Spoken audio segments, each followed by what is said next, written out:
Hello friends, कैसे हैं आप सब लोग। आई होप आप सब लोग बिल्कुल ठीक होंगे। चलिए शुरू करते हैं आज की क्लास। आज की क्लास का जो टॉपिक है वो हमने बुद्धि से लिया है, यानी कि इंटेलिजेंस से लिया है। और ये जो टॉपिक है बहुत ही इंपॉर्टेंट है। आज की जो क्लास है ये सेकंड क्लास है। इससे पहले हमने क्लास लिया था, उसमें बुद्धि से संबंधित कुछ क्वेश्चन थे, ठीक है, उनको हमने डिस्कस किया था। और आज की क्लास में वो क्वेश्चन है जो कि हम रह गए थे, कुछ क्वेश्चन उनको डिस्कस करेंगे, ठीक है। तो क्लास को अगर आप दोनों क्लास को देख लेते हैं तो आपको जो बुद्धि से संबंधित जितने भी क्वेश्चन पूछे जाते हैं सीटेट के एग्जाम में सारे क्लियर हो जाएंगे, ठीक है। तो देखते हैं आज की क्लास का पहला क्वेश्चन क्या है। पहला क्वेश्चन है कि सबसे पहले बुद्धि परीक्षण किस मनोवैज्ञानिक ने किया था, यानी उस मनोवैज्ञानिक का नाम बताना जिसने सबसे पहले बुद्धि परीक्षण किया था। पहला थार्नेडाइक, दूसरा अल्फ्रेड बिने, तीसरा है टर्मन और चौथा स्पीयरमैन, ठीक है। तो वो मनोवैज्ञानिक जिन्होंने सबसे पहले बुद्धि परीक्षण किया था वो थे अल्फ्रेड बिने। अल्फ्रेड बिने ने सबसे पहले बुद्धि परीक्षण किया था। इनको जो है बुद्धि परीक्षण के लिए जाना जाता है। तो पहला इसका सेकंड ऑप्शन सही होगा। नेक्स्ट क्वेश्चन देखते हैं कि टर्मन के अनुसार 90 से 100 बुद्धि लब्धि का बालक माना जाता है। यानी जो टर्मन है इनके अनुसार जो जिनकी बुद्धि लब्धि 90 से 100 होती है, ऐसे बालक को क्या कहते हैं, ठीक है, ये बताना है। पहला है मंद बुद्धि, दूसरा है सामान्य बुद्धि, तीसरा है श्रेष्ठ बुद्धि और चौथा है क्षीण बुद्धि। तो जो जिन बालकों का बुद्धि लब्धि 90 से 100 के बीच होता है उनको हम सामान्य बुद्धि कहते हैं, ठीक है। तो यहाँ पे बी ऑप्शन सही होगा। एग्जाम में पूछा जाता है, ये क्वेश्चन बहुत ही इंपॉर्टेंट है कि ऐसे बालक जिनकी बुद्धि लब्धि 90 से 100 के बीच होती है, 90 से 100 के बीच होती है, उनको क्या कहते हैं, तो उनको जो है सामान्य बुद्धि, यानी वो बच्चे जो है उनकी जो बुद्धि है वो सामान्य बुद्धि है, ठीक है। तो उसका बी ऑप्शन सही होगा। नेक्स्ट क्वेश्चन है कि मानसिक आयु के प्रत्यय का सबसे पहले प्रयोग किसने किया था, ये बताना। जो मानसिक आयु है उसका जो प्रत्यय है उसका सबसे पहले प्रयोग किसने किया था। पहला है थार्नेडाइक ने, दूसरा है गिलफोर्ड ने, तीसरा बिने साइमन ने, और चौथा है कि इनमें से कोई नहीं। तो जो मानसिक आयु का जो प्रत्यय है उसका सबसे पहले जो उपयोग किया था वो किए थे बिने साइमन, ठीक है। इसका सी ऑप्शन यहाँ पे सही होगा। नेक्स्ट क्वेश्चन दिया हुआ है कि एक बालक की मानसिक आयु 12 वर्ष है और शारीरिक आयु 10 वर्ष है, उसकी बुद्धि लाभदांक क्या होगा। यह बताना है कि किसी भी बच्चे की अगर मानसिक आयु 12 वर्ष है और शारीरिक आयु 10 वर्ष है तो उसकी बुद्धि लाभदांक क्या होगा। तो इस केस में क्या करेंगे, सबसे पहले जो मानसिक आयु है उसको हम ऊपर लिख लेंगे, ठीक है। तो यहाँ हो जाएगा 12 जो है इसकी मानसिक आयु है और उसके बाद जो शारीरिक आयु है उसको नीचे लिख लेंगे, ठीक है। और यहाँ पे 100 से गुणा कर देंगे, ठीक है। इसको सॉल्व कर लेंगे, 10 दहामा 100 होता है। तो अब ये यहाँ पे 10 हो जाएगा, तो 12 और 10 को जो है गुणा कर देंगे आपस में, तो हो जाएगा 120, ठीक है।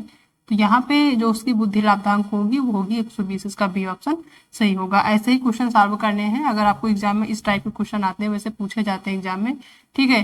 तो सबसे पहले मानसिक आयु लिखना है ऊपर, उसके बाद जो भी आयु दी हुई है, चाहे शारीरिक आयु हो चाहे वास्तविक आयु हो, वो आपको नीचे लिख लेना, फिर गुणा कर देना है 100 से, ठीक है। और जो आंसर आएगा काटने पे वही आंसर उसका सही होगा। तो यहाँ पे 120 आ रहा है, उसका बी ऑप्शन सही है, ठीक है।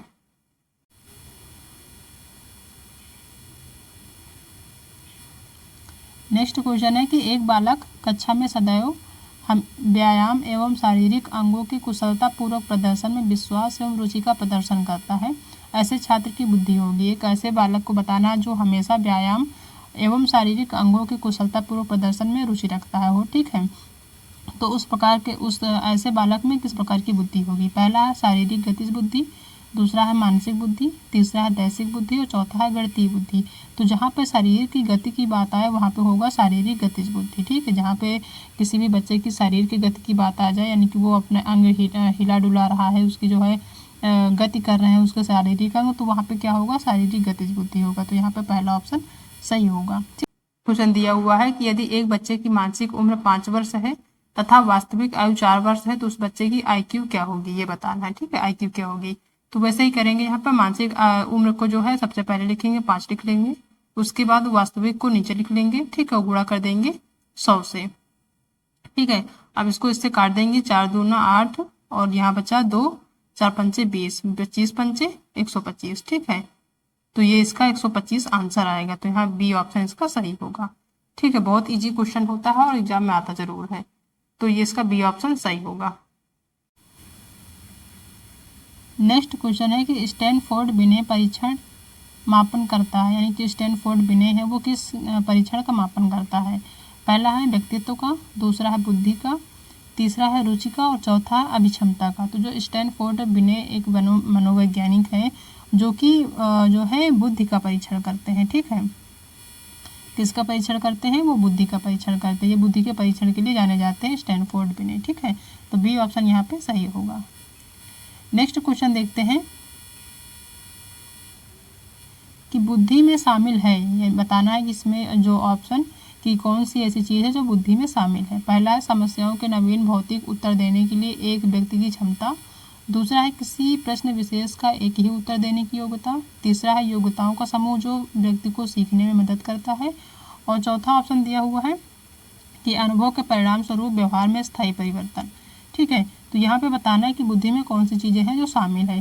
तो इसका जो सही आंसर होगा वो होगा सी ऑप्शन की जो योग्यताएं हैं उसका जो है योग्यताओं का जो समूह है उस व्यक्ति को सीखने में मदद करता है। ठीक है, जो कई सारे जिसमें कई सारी योग्यताएं हैं, ऐसे समूह जो है व्यक्ति को सीखने में मदद करता है। कई सारी चीज़ें उसके अंदर है, अगर किसी भी व्यक्ति में बहुत सारी योग्यताएं हैं तो वो नई नई चीज़ें सीखने में व्यक्ति को मदद करता है। ठीक है, तो इसकी ऑप्शन यहाँ पे सही होगा। नेक्स्ट क्वेश्चन देखते हैं कि बिने साइमन परीक्षण द्वारा मापन किया जाता है। ये बताना है ये जो बिने साइमन है वो कौन से परीक्षण इनके द्वारा किया जाता है या फिर इन्होंने कौन सा परीक्षण किया है। ठीक है, तो उसमें देखते हैं पहला ऑप्शन, पहला है सामान्य बुद्धि का, दूसरा है विशिष्ट बुद्धि का, तीसरा है अभिक्षमता और चौथा है इनमें से कोई नहीं। तो जो बिने साइमन है उन्होंने जिसका परीक्षण किया है वो है सामान्य बुद्धि। ठीक है, इन्होंने सामान्य बुद्धि का परीक्षण किया है, तो इसका पहला ऑप्शन ही यहाँ पे सही होगा। ठीक है, नेक्स्ट क्वेश्चन देखते हैं कि एकाधिक बुद्धिमानी का सिद्धांत कहता है, यानी जो एकाधिक बुद्धिमानी का सिद्धांत है वो क्या कहता है ये बताना है। पहला ऑप्शन है कि प्रभावी अध्ययन के द्वारा बुद्धि बढ़ाई जा सकती है, दूसरा है कि बुद्धि तेजी से बढ़ाई जा सकती है, तीसरा ऑप्शन है कि बुद्धि कई प्रकार की हो सकती है और चौथा है कि पेपर पेंसिल परीक्षा सहायक नहीं है। तो जो एकाधिक बुद्धिमानी का सिद्धांत है, एकाधिक मतलब एक से अधिक बुद्धि का सिद्धांत। ठीक है, तो इसका जो सही आंसर होगा वो होगा बुद्धि कई प्रकार की हो सकती है। इसमें जो साफ साफ दिख रहा है कि एकाधिक बुद्धिमानी का सिद्धांत मतलब एक से अधिक बुद्धिमानी या एक से अधिक बुद्धि। ठीक है, तो वहीं पर ये जो है दिया हुआ कि बुद्धि कई प्रकार की होती है, तो इसका सी ऑप्शन ही सही होगा। इसका मतलब ही होता है एक से अधिक बुद्धि मतलब बुद्धि कई प्रकार की होती है। ठीक है, तो सी ऑप्शन इसका सही होगा। नेक्स्ट क्वेश्चन देखते हैं कि हार्वर्ड गार्डनर के बुद्धि के सिद्धांत में शरीर और वस्तुओं दोनों को कुशलतापूर्वक उपयोग करने की क्षमता को कौन सी बुद्धि कहा जाता है। यानी जो हार्वर्ड गार्डनर है इनका जो बुद्धि का सिद्धांत है जिसमें शरीर और वस्तुओं दोनों को कुशलतापूर्वक उपयोग किया जाता है। ठीक है, तो इस बुद्धि को कौन सी बुद्धि कहते हैं। यहाँ पे शरीर की बात आ गई। ठीक है, किसी भी व्यक्ति के शरीर की बात आ जाए जहाँ पे वो ध्यान से देखना है। ठीक है, पहला है तार्किक गणितीय बुद्धि, दूसरा है शारीरिक गति संवेदनात्मक बुद्धि और तीसरा है अंतर्वैयक्तिक बुद्धि और चौथा है भाषाई बुद्धि। तो यहाँ पे शरीर की बात आ गई। ठीक है, शारीरिक बात की गई है, यानी शरीर की गति की बात की गई है, तो इसका बी ऑप्शन सही होगा कि शारीरिक गति संवेदनात्मक बुद्धि, इसका बी ऑप्शन सही होगा। ठीक है,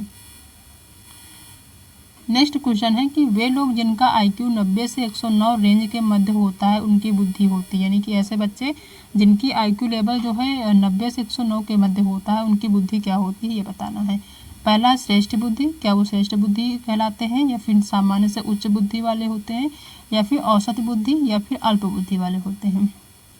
तो जिन बच्चों का IQ जो है 90 से 109 के बीच होता है वो होते हैं औसत बुद्धि वाले। मतलब कि औसत बुद्धि लोगों के पास इतनी होती है 90 से 109 लगभग लोगों के पास ऐसी होती है, तो इनको जो है औसत बुद्धि वाले बच्चे कह सकते हैं। तो उसका सी ऑप्शन सही होगा। ठीक है, नेक्स्ट क्वेश्चन है कि भाटिया बैटरी का प्रयोग निम्न में से किसके मापन में किया जाता है। ये भाटिया बैटरी से रिलेटेड क्वेश्चन एग्जाम में पूछे जाते हैं, तो इसको ध्यान से देखिएगा। ठीक है, कि भाटिया बैटरी का प्रयोग निम्न में से किस मापन में किया जाता है ये बताना है। पहला है व्यक्तित्व, दूसरा है बुद्धि, तीसरा है रुचि और चौथा इनमें से कोई नहीं। तो जो भाटिया बैटरी है उसका जो मापन किया जाता है वो बुद्धि मापन के लिए किया जाता है भाटिया बैटरी का। ठीक है, तो यहाँ पे बी ऑप्शन इसका सही होगा।